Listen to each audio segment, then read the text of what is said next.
Hallelujah, good morning. एक और विशेष दिन प्रभु ने हमें दिया है, प्रभु का धन्यवाद। क्या खास है? रविवार का दिन मतलब प्रभु का दिन। प्रभु यीशु के पुनरुत्थान को याद दिलाता हुआ यह दिन। इसकी शुरुआत पहली कलीसिया के साथ हुई, जब तमाम विश्वासी मिलकर पुनरुत्थान के दिन प्रभु की आराधना करने लगे। प्रभु की आराधना करने आराधनालय जाने से पहले आइए हम प्रभु के वचन पर मनन करें। मैं यकीन करता हूं आप लोगों ने सुबह उठकर पर्सनल प्रेयर किया है। आज के पूरे इस दिन को प्रभु के सानिध्य में गुजारना कितने आशीष की बात है। प्रार्थना। पवित्र पिता परमेश्वर, एक बार फिर से हम आपके नाम से एकत्रित हुए हैं, यह जानते हुए कि यह प्रभु का बनाया हुआ दिन है और यह दिन खास है, विशेष है कि हम मिलकर प्रभु की स्तुति आराधना कर सकें। प्रभु हमारी सहायता करें कि हम आपके सुसमाचार को सुनाने वाले एक जरिया बन जाएं। प्रार्थना यीशु के नाम से मांगते हैं पिता, आमीन। प्रभु की महिमा हो। हम में से कई सारे लोग शारीरिक तौर पर थका हुआ महसूस कर रहे हैं, बलहीनता का अनुभव कर रहे हैं। अनेक संदर्भों में हम निराश हताश भी हो जाते हैं, लेकिन हम आशा करते हैं कि शारीरिक तौर पर हम बलवंत हो जाएं और आत्मिक जीवन में दृढ़ता से आगे बढ़ते चले जाएं। हम यही आशा करते हैं।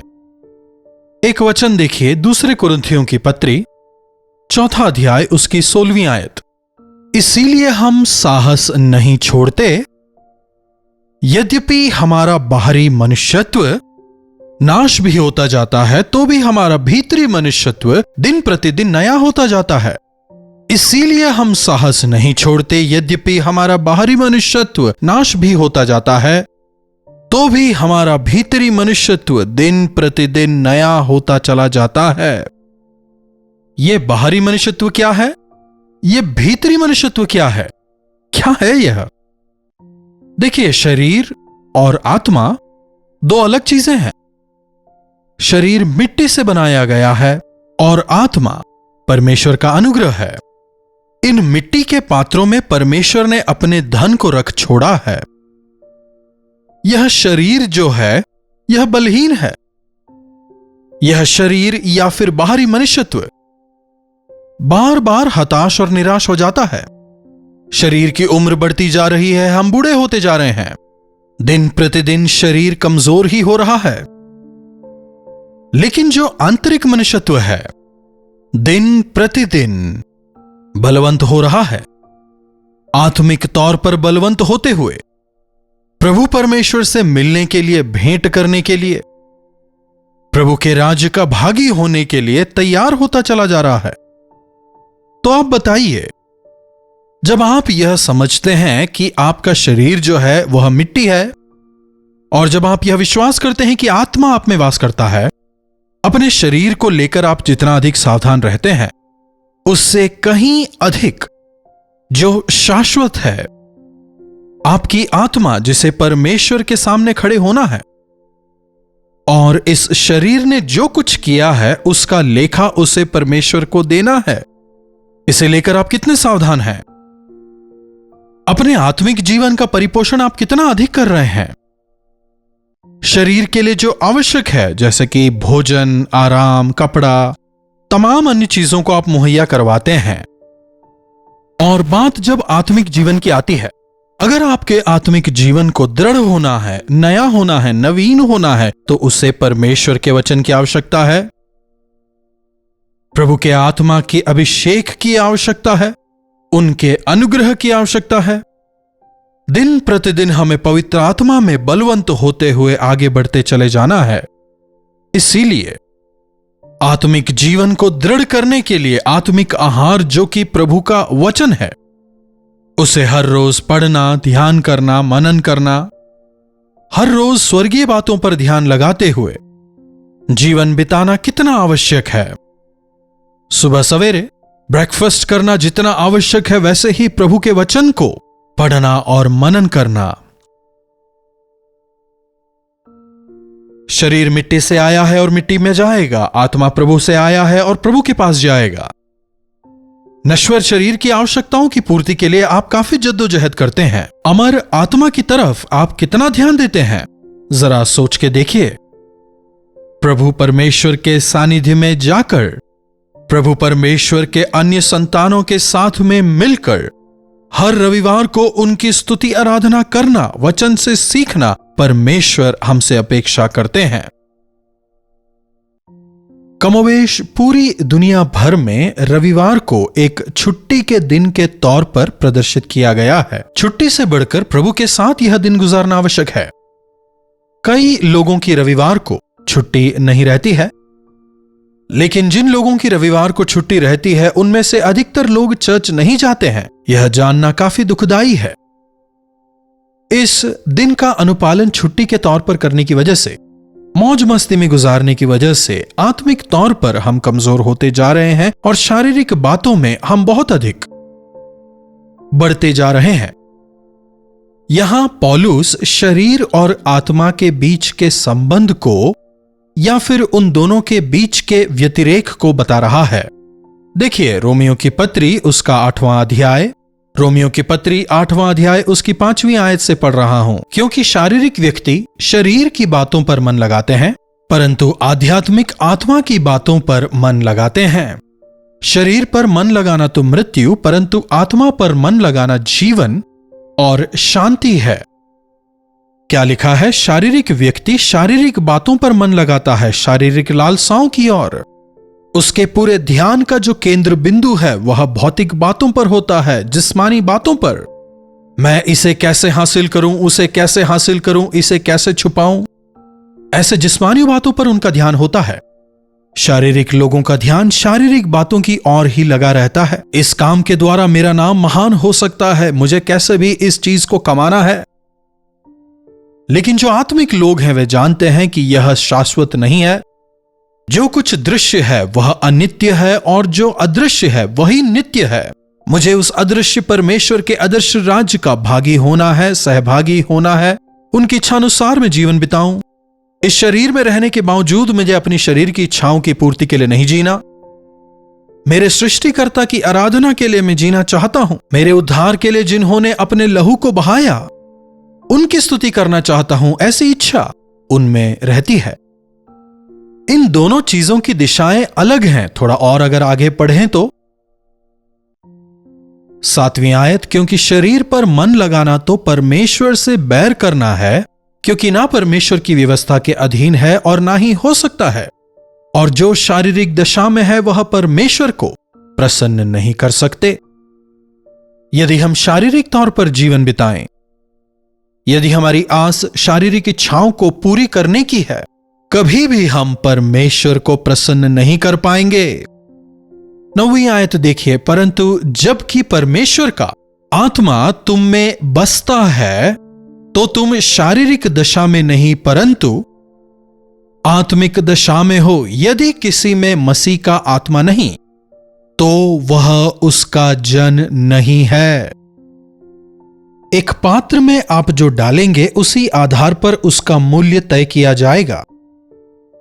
अगर आप एक पात्र को मिट्टी से भरते हैं तो उसका मूल्य भी लगभग वैसा ही रहेगा।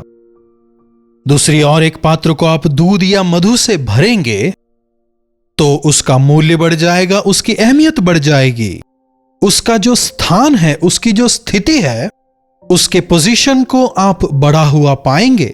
शहद से भरे पात्र को हम कितनी अहमियत देंगे, कितनी अच्छाइयों से भरा होगा वह पात्र। कई लोगों के लिए तो वह दवाई का काम करेगा। बिल्कुल वैसे ही अगर आप अपने मन को बुरी लालसाओं से, शैतानिक इच्छाओं से, शैतानिक बातों से भरेंगे तो आप ना केवल अपने विचारों को खराब करेंगे, लेकिन क्योंकि आपके विचार खराब हैं, आप दूसरों को भी बर्बाद करेंगे। लेकिन यदि आपके अंदर, यदि पवित्र आत्मा का निवास है, कुछ लोग सोचते हैं कि पवित्र आत्मा सबके लिए नहीं दिया गया, लेकिन जब आप गहराई से वचन का मनन करेंगे, वचन बताता है जब आप उद्धार पाते हैं, जब आप प्रभु यीशु मसीह को अपना उद्धारकर्ता स्वीकार करते हैं, स्वयं प्रभु आपको पवित्र आत्मा का वरदान देते हैं ताकि वे आपके भीतर, आपके हृदय में निवास कर सकें। इसीलिए वचन कहता है आत्मा को दुखित मत करो।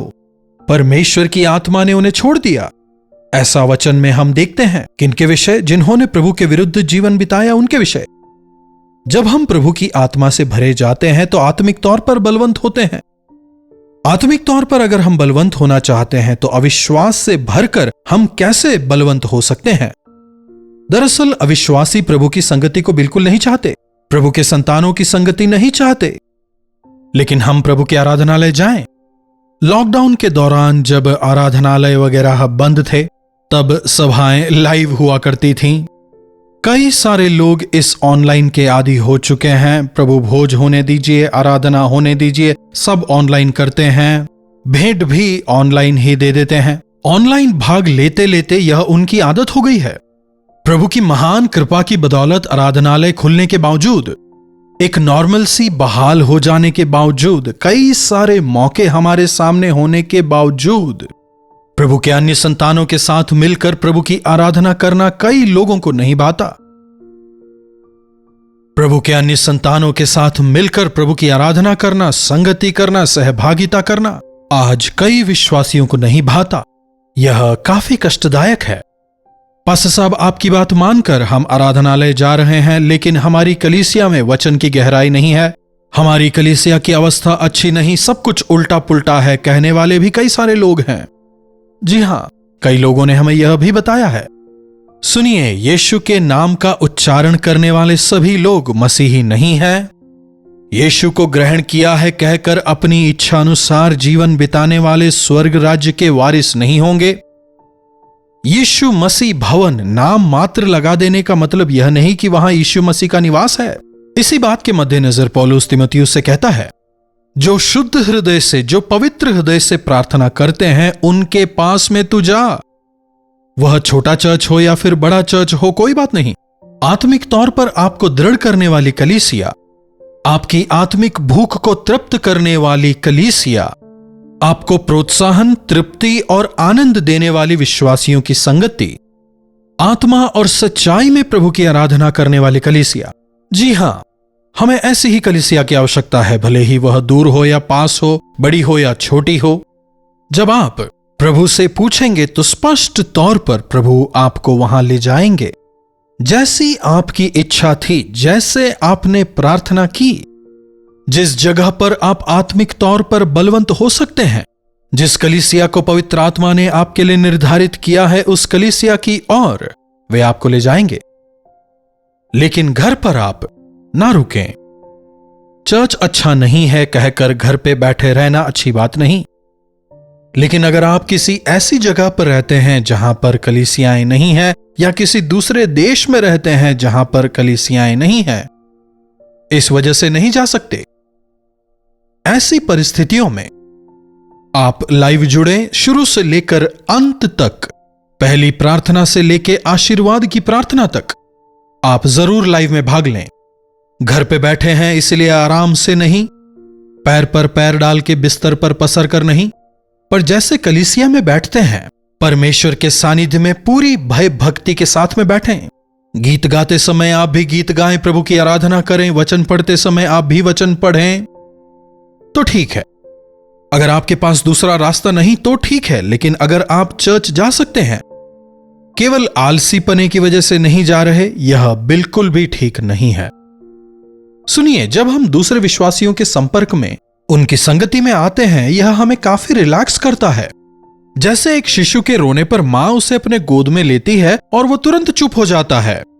मां के स्पर्श को पाते ही वे बच्चे एकदम चुप हो जाते हैं। बिल्कुल उसी प्रकार जब हम आराधनालय जाते हैं और पवित्र आत्मा से भरे हुए परमेश्वर के अन्य संतानों से मिलते हैं, हमारे बिना जाने ही एक प्रभाव, पवित्र आत्मा की सहभागिता को, स्वर्ग की अनुभूति को हम उस समय, उस वक्त अनुभव कर पाते हैं। इसीलिए आवश्यक है कि हम आराधनालय जाएं, आत्मिक तौर पर दृढ़ होते चले जाएं। शारीरिक तौर पर नहीं, लेकिन आत्मिक तौर पर हमें बलवंत होना है। अंततः एक और वचन मैं आपके लिए पढ़ना चाहता हूं, 12वीं आयत। इसीलिए है भाइयों, हम शरीर के कर्जदार नहीं कि शरीर के अनुसार जीवन बिताएं, क्योंकि यदि तुम शरीर के अनुसार जीवन बिताओगे तो मरोगे, यदि आत्मा से देह की क्रियाओं को मारोगे तो जियोगे। इसलिए कि जितने लोग परमेश्वर की आत्मा के चलाए चलते हैं वे ही परमेश्वर के पुत्र हैं। प्रभु की आत्मा द्वारा चलाए चलें, प्रभु के गवाह होकर जिएं। प्रार्थना। प्रेमी पवित्र पिता परमेश्वर, प्रभु इस समय हम आपने जो भले कार्य हमारे जीवनों में किए हैं, जो आशीषें हमें दी हैं, उन्हें याद कर हम आपका धन्यवाद करते हैं। जब हम शारीरिक लालसाओं की वजह से आत्मिक तौर पर कमजोर हो जाते हैं, अपनी पवित्र आत्मा से आपने हमें दृढ़ किया है, इसलिए आपका धन्यवाद। प्रभु, हमारे शरीर की आवश्यकताओं की पूर्ति के लिए हम जितनी मेहनत करते हैं उससे कहीं अधिक मेहनत हम हमारे आत्मिक बढ़ोतरी के लिए, विश्वास में बढ़ने के लिए करने पाएं। अपने पवित्र आत्मा की सामर्थ्य से हमें भरें प्रभु, यह जो रविवार का दिन आपने दिया है, इसे आपके लिए जीने का अनुग्रह हम में से प्रत्येक को दें। शारीरिक इच्छाओं की पूर्ति के लिए नहीं, लेकिन अन्य विश्वासियों के साथ संगति करने और आपके राज्य की बढ़ोतरी के लिए प्रयासरत रहने में हमारी मदद करें। प्रार्थना यीशु के नाम से मांगते हैं, आमीन। पिता परमेश्वर का प्रेम, प्रभु यीशु मसीह का अनुग्रह, पवित्र आत्मा की सहभागिता हम में से प्रत्येक के साथ सदा सर्वदा निरंतर बनी रहे, आमीन। प्रभु की महिमा हो। अपने प्रार्थना विषयों को आप 9884907779 पर भेज सकते हैं। हम आपके लिए प्रार्थना करेंगे। आराधना आराधना ईसा प्रभु को दिल अर्पित है। आराधना करूं मैं तेरी ईसा, आराधना करूं तेरी, आराधना करूं मैं तेरी ईसा, आराधना करूं, आराधना करूं मैं।